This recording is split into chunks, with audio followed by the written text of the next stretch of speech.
भगवत गीता में बहुत ही फेमस, बहुत प्रसिद्ध उनका श्लोक है, कर्मण्येवाधिकारस्ते मा फलेषु कदाचिना। कर्म किए जा, फल पर तेरा अधिकार नहीं है। द मीनिंग ऑफ दिस श्लोक, इसका असली अर्थ यही है। लोगों ने इसको तोड़ मरोड़ दिया और लोग कहते हैं कि कर्म किए जा, फल की इच्छा मत कर। दरअसल बात यह नहीं है कि फल की इच्छा मत करें, बात यह है कि भगवान स्वयं कहते हैं कि फल देना मेरा काम है, मां फलेषु कदाचिना। भगवान कहते हैं कि फल देना मेरा काम है, फल देना भगवान का काम है।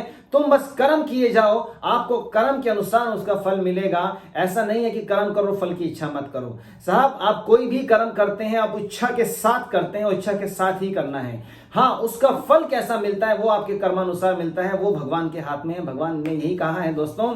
तो ध्यान दीजिएगा, आपके पास कोई भी साधन है, आपने इंजीनियरिंग की पढ़ाई की तभी तो इंजीनियर बनेंगे ना। आप बनना चाहते हैं इंजीनियर और आपने ले ली कॉमर्स, बन पाएंगे क्या? जी नहीं। आप दिल्ली में बैठे हैं, आपको जाना है गुजरात अहमदाबाद घूमने के लिए और आप बस पकड़ लेते हैं बिहार की, क्या जा पाएंगे? नहीं जा पाएंगे। मतलब जिस दिशा में आप मेहनत करते हैं उस दिशा में आपको रिजल्ट आएंगे साहब। तो रिजल्ट, आप मेहनत तो कर रहे हैं, जी तोड़ मेहनत कर रहे हैं, पर रिजल्ट अगर उसके अनुरूप नहीं मिल रहे तो सोचिएगा कि कहीं मेहनत गलत दिशा में तो नहीं जा रही है, कहीं गलत गंतव्य, गलत डेस्टिनेशन की तरफ मेहनत तो नहीं कर रहे हैं साहब। आपके सामने मटेरियल रखा हुआ है, घर की बात करता हूं दोस्तों, आटा और पानी आपके सामने है। अब बात है कि आटे का आपने बनाना क्या है, आपको उसी मात्रा में उसमें पानी मिलाना पड़ेगा। आटे की आपने रोटियां बनानी है तो उसी अनुसार आपको पानी मिलाना है। आटे का हलवा बनाना है तो उस अनुसार आपने पानी मिलाना है दोस्तों।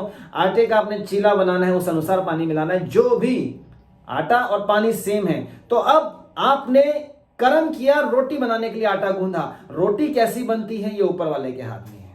रोटी कैसे बनती है, क्या शेप निकल के आएगी, वो जलेगी नहीं जलेगी, कच्ची रह गई, पक गई, बढ़िया फूली नहीं फूली, वो जो भी आप समझते हैं। तो इसी प्रकार मैं आपको कह रहा हूं दोस्तों, कि कर्म करना है। कर्मण्येवाधिकारस्ते मा फलेषु कदाचिना का अर्थ यही है कि आपने कर्म करना है तो फल के अनुसार ही कीजिए। जिस फल के लिए आप इच्छा करके करते हैं कर्म, भगवान जी का याद करके, ऊपर वाले को याद करके आप उसको उसी अनुसार कर्म करेंगे तो कर्म के अनुसार फल तो मिलेगा, पर वो आपके हाथ में नहीं, फल उस परमात्मा के हाथ में है। यही कहूंगा दोस्तों कि जब भी आप कोई काम करते हैं, जब भी कोई मेहनत कर रहे हैं, तो उस मेहनत को उस दिशा में करिए जो आप प्राप्त करना चाहते हैं।